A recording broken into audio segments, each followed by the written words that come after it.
All right. Chapter 6. A Roundup of Spook Artists. It began to look very much as if Horace Richmond's theory was correct. Certainly the Colonel had fallen again into the clutches of bogus mediums. It might be that the whole plot was directed to that end, and that the transfer of the jewels to the Stevenses was only to be an incidental result of the plot. Yet, so long as Miss Stevens's unusual conduct remained unexplained, it would not do to go upon this theory. One of the principal things that Horace Richmond employed me to do, said Nick to himself, was to break up his uncle's belief in spiritualism. I guess that this is a first-class chance to do it. He softly crept to the corner where the gliding figures had disappeared.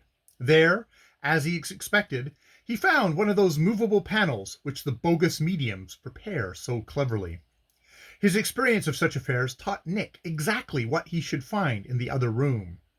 There must be a little cabinet in the corner covering the other side of the sliding panel. The medium might be in it, or she might be sitting blindfold just by the door. But the cabinet was certainly not empty. Two figures had gone into it, as Nick had observed. One of these was doubtless playing the part of Aunt Lavinia. The other must be awaiting to appear in some other role. Nick listened. He could hear the Colonel questioning the supposed spirit. The replies were put in that silly and mysterious language supposed to be appropriate to visitors from the other world. The meaning of them, however, was plain enough. Colonel Richmond was commanded to restore the jewels to Millie Stevens. This point was made so exceedingly clear, and his promise was demanded in such stringent terms, that Nick was no longer able to doubt that the interests of the Stevenses were being very carefully attended to by these spook compellers. In view of the facts already known, it was hardly possible to reach any other conclusion than that Millie Stevens had hired this medium to do the whole job. That it was being done to the Queen's taste, Nick was forced to admit. Yet he couldn't help being sorry to believe that such a charming and beautiful girl as Millie Stevens should be mixed up in such dirty business. He waited till Colonel Richmond had completed his solemn protestations, and then suddenly slid the panel and passed through. There was another person in the cabinet, who was, of course, instantly aware of Nick's entrance. But the place was so dark that at first the bogus ghost did not know that Nick was not one of the regular company of spirits. He had a chance to get his bearings before the discovery was made. The shade of Aunt Lavinia was just retreating towards the cabinet, making that absurd series of nods and gestures which such spirits always use. Nick could see this performance through an aperture in the side of the cabinet. He instantly leapt out and grappled with the spook. Then there was an uproar. The whole room was in indescribable confusion. Somebody turned up the light. For an instant, Nick grappled with the spirit, saw Colonel Richmond. The Colonel had not been given a private seance. Possibly he had not desired it. He had come with a dozen other victims of the same delusion. He had been given a seat a little in the rear. Before him, as usual, was a row of persons who were in the game. The space where the spirit The space where the spirits appear is always encircled by such a line as a guard against possible attempts of exposure. Of course, everybody in the room was on his feet. Some of the front row people were rushing upon Nick. Others had crowded around Colonel Richmond so closely that Nick was afraid he might not fully see the exposure of this fake.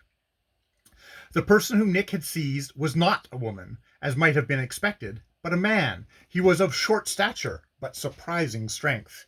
Even in the mighty arms of the detective, he managed to struggle vigorously, and for a moment prevented Nick from tearing away the white and ghostly wrappings. But a complete expose could not have been long delayed. In spite of the odds against him, Nick was certain to come out ahead. He called out to Colonel Richmond, Look at this! It's a man!" Just at that instant, a tall man who had been standing beside the female medium and acting as a master of ceremonies seized an ornament from the mantelpiece and hurled it not at Nick, as the detective expected, but at the lamp in the corner of the room. This lamp had been turned up by one of the timid believers as soon as the row began. The missile which the spiritualistic bouncer hurled was well directed. It smashed the lamp into fragments, and the room for a minute was dark. Then another light flashed up. The broken lamp had set fire to the window curtains. The scene hadn't been one could call peaceful before, but it had been nothing at all to what it became when the fire leaped up. Pandemonium broke loose. Doors and windows were burst out, and everybody rushed towards the outer air. Among the last to emerge was Nick. He held the bouncer in one hand and the ghost of Aunt Lavinia in the other. Both of them were very badly used up. When the detective dropped them on the lawn, they made no attempt to rise. Some of the medium's stool pigeons were beginning to get their wits together and were making preparations for putting out the fire. Nick yelled to them and pointed to a line of garden hose on the lawn.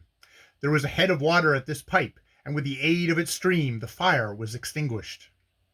The detective did not assist.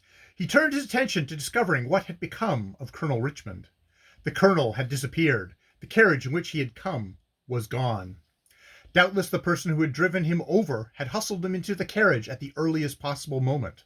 A shrewd move, muttered Nick, and a bad one for me.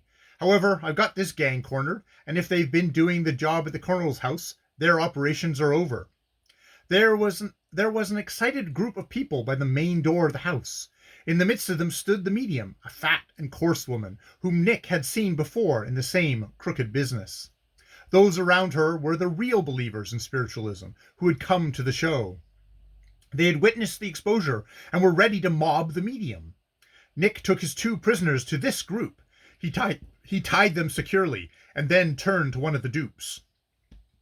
"Why don't you have these people arrested?" he whispered. "Charge them with taking money under false pretenses." "Good," said the man. "There's a warrant for some of them already. I'll get the constable who lives over across the fields, and he'll pull 'em all in." A half hour later, the whole gang was under arrest and on the way to the nearest lockup. The detective felt that his evening's work was not in vain.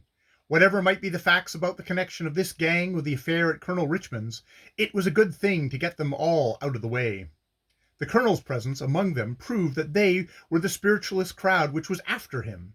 Their removal would simplify matters. Moreover, the colonel's presence and his questioning of the spook showed that any theory connecting him with the disappearance of the jewels was wrong. It was evident that he had been asked the questions in all sincerity, believing that he was really in the presence of his aunt's spirit. He could hardly be crazy enough to do that, supposing that his lunacy had led him to abstract the jewels. Having witnessed the arrest of the gang, Nick procured a horse and drove rapidly towards Colonel Richmond's house. He arrived there about 11:30 o'clock. There was a light in the parlor, and through the open window Nick beheld an unusual scene. The colonel, Mrs. Pond, and Horace were present.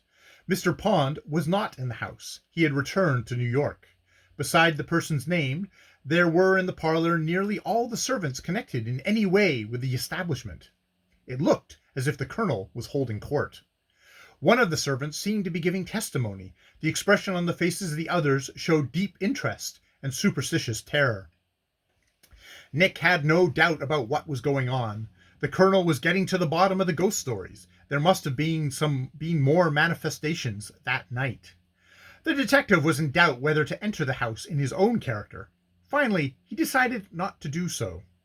He disguised himself in the character of John Gilder, the coachman, who was not present in the parlor. It seemed best to gain access to the room from an entrance towards the old part of the house instead of the main hall. So Nick passed around the corner of the house. As he did so, he was aware of a dark figure crouching in the shadow. Instantly he grappled with it, and the figure was not less prompt in grappling with him.